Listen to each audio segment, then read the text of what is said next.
Hello, everyone. My name is Mike, and this is On the Grind. And I got a very special guest with me today. This is Alan Tackett. Hey, everybody. Good Alan's, to be here. Alan's been a good friend of mine for years. We've done a lot of stuff together, and I wanted him on the show today because I wanted him to talk about missions. He's huge into missions. How many countries have you been to? I have visited total of eight countries. Wow. And then I've actually had an opportunity to work in about three. About three different countries. And tell me some of the big ones that you go to. I mean, what are the main ones that you minister in? I started off in Russia. Right. Worked in Russia for quite a while. Did probably 5 or 6 trips. Moved over to the Ukraine. Did 4 or 5 trips there, 6 trips. Then moved into Guatemala, and I've done 3 or 4 trips there. Oh, wow. And so going a new direction this year, going to Honduras. So Honduras. That'll add to my list. Oh, So, wow. That's yeah. awesome, man. And when are you going to Honduras? Going to Honduras in November, November? leaving the 17th, I believe it is.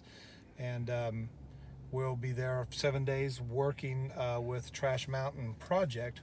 And what they basically do is they rescue people from the trash dumps. Oh, wow. And the government has given them some property, and we're the labor. We're going to build houses on the property, and that will hopefully get families a more secure footing in their life, get them a place to live, a shelter over their head, get them out of the trash dump. Right. And allow them to start a new life. That's awesome. So that is so awesome. Our church has built, I think, 9 or 10 homes now.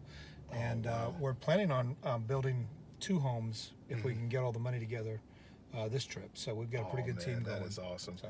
And I think what happens is a lot of people, what I feel like is a lot of people, especially in churches, they're not as mission oriented as they used to be. You're right. It seems like the emphasis has become more local, and there's not a problem with that. Yeah. I think there needs to be a balance of both. Absolutely. I think, Absolutely. the Bible tells us, and I think it was Paul that said, start in Jerusalem, your home, where you live, and then move out into Samaria, which would be like our county and in our state, and then move into the country areas, and then from that point move out into the othermost parts of the world, as he says. Absolutely. And the Great Commission tells us to go out into the world. Well, some people's world is right here in their neighborhood. Yeah. And that's where they feel their focus should be. And I'm told if you're not ministering at home, I don't feel like you should be qualified to minister somewhere else. That's so true. You should be working with your church right here local. And then when God makes that opportunity for you to go out and spread your wings and minister out into other parts of your county and state and then into the world, then you should do it. You should do that way. Well, it's something that I think I've had a passion for years. I've never wanted to go. God forgive me. I have tried. It's something about a fat guy over in a place where you're helping people out of a trash dump. I don't know if that really sets very well, So I never really. But you can be the example. If we can get you out of the trash dump, this is what you get. This is what happens, right? Look what Jesus can do.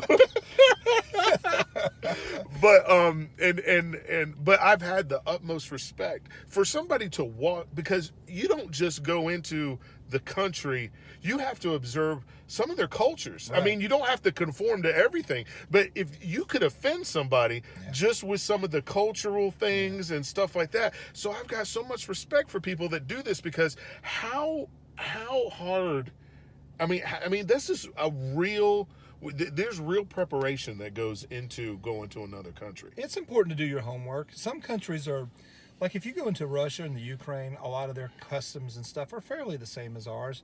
There's not a lot of difference. You got to be careful. Some things you say mean different things there because our slang and the way we say things. Go into some of the South American countries. I don't speak Spanish. I can get the conversation started, and that's about it.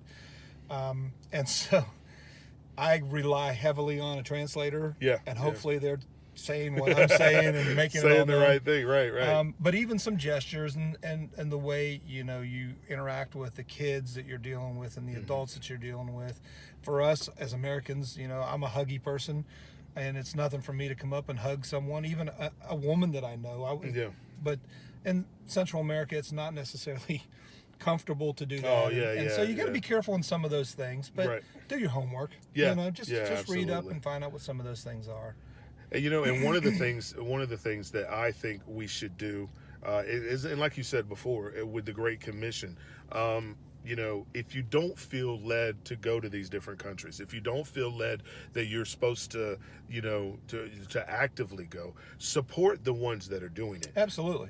Because I think that not only do I think it's our job to do that, and you're absolutely right. You take care, you minister in your own community, but it is something. There's just something about going to a country. Okay, there's something about a group of people going to a country that's not theirs to minister Jesus to people who are hurting. We have a couple right now in our church that's in Africa. Oh, wow. Because in Africa right now they do marriage ministry. Okay, in Africa their marriages are like being torn apart. Just the way certain societal things are happening, and so they're over there ministering to couples, right, in different countries. And I think a lot of times people don't realize too, when as Americans we have the ability and the resources to make such a difference in people's lives, and if we don't take that opportunity, shame on us. Yeah. You know what I'm saying? And so, like, just having that, just saying that, and just doing what you're doing, I think is awesome. What is, like, where you going to Honduras now in November? Right. And what we'll do is we'll put his email address as a tag on the video. So if you want to know more about what's going on, and if you want to help financially support him, just we'll tag the email right in the video. But what's the difference in Honduras? I know you were sitting there saying that you're going to be helping. Are there people that literally live in trash heaps? There are people that literally live in the dumps. They're huge dump areas, just like we have our trash dumps here. Wow. And they scavenge for food and things that they can sell, those type of things that they can live. And there's children literally living in the dump. And so the ministry that we work with there, their main focus is to help get those children, those adults out, get those families out, right, keep them as a family unit, put them in a home. Absolutely. And it's a stick-built home. It's nothing fancy, but it's got a floor and a roof and walls, and it's a place where they can live and be together as a family, and hopefully get them on their feet to restart their lives and get them on the right path. All right. I know awesome. There's lots of resources available to them through the ministry that we're working with down there. And so we're just the labor. We're just the hands and feet of God, and that's what He really calls us to be. Amen to that. Sometimes we need to shut our mouths and just let our actions and our work speak for Him. Come on and preach. That's good. So that's what we're doing. We're going down and we're speaking for God by our actions, and we're going to build houses. We're going to build 2 houses. Oh, that's awesome. So we're excited about it. I think we have about a team of 11 or 12 going right now, and so it's a new experience for me. I've not been to Honduras. I've not been to this particular place in the world.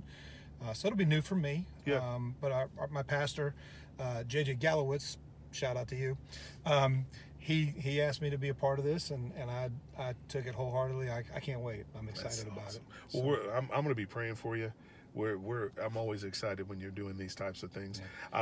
I like what you said, and I'm going to say this again, because that meant sometimes we need to shut our mouth and be the hands and feet of Christ.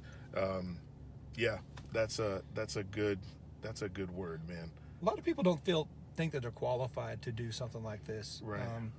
Listen, Paul even said, and I'm with Paul, I'm the greatest of the sinners. Yeah, amen. And amen. If anyone pulls the skeletons out of my closet, and they can, I'm the worst of the worst. Right. If God can use me and take me, and I remembered my first trip to Russia, I stood, and I think I've told you the story, I stood in a forest outside of a camp that we were working in. There was an indoctrination camp for communism when the Iron Curtain was still up. Wow. Now it's a summer camp for kids, and we're working in this camp. That's awesome. And I'm standing in the woods, and the Holy Spirit just spoke to me and said, "Look where you are." And I'm in Russia. Of all places. I ran from missionaries when I was a kid. Yeah. We had a missionary come to our church. I didn't want to have anything to do with that service. I'm done. God's going to call me to the darkest jungle in Africa. And I don't want to be there. I hated the thought of missions.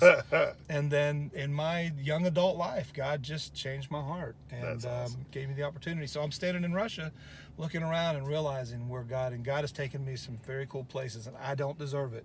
I do not deserve the blessings that he's given me, but I'm thankful that he did take me, and he has taken me, and he's continued taking me. Yes. So you are qualified. If you are called by his name, you're qualified. That's right. That's right. And you know, when and your life span so far, as long as I've known you, how long have we known each other? A long time. Long time. We've done some pretty cool stuff. Yeah, we have. You know, we've done youth.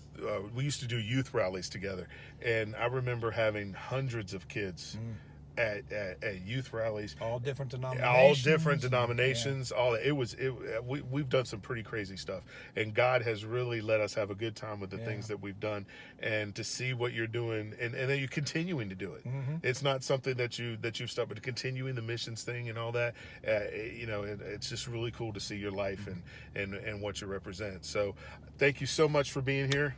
I appreciate it. Like I said, we're going to put his email as a tag on the video. So, you know, hit him up. Anything you could do to help. We'll be praying for him. He needs prayers, most importantly. And this is Alan Tackett. My name is Mike, and I'll see you next time on The Grind.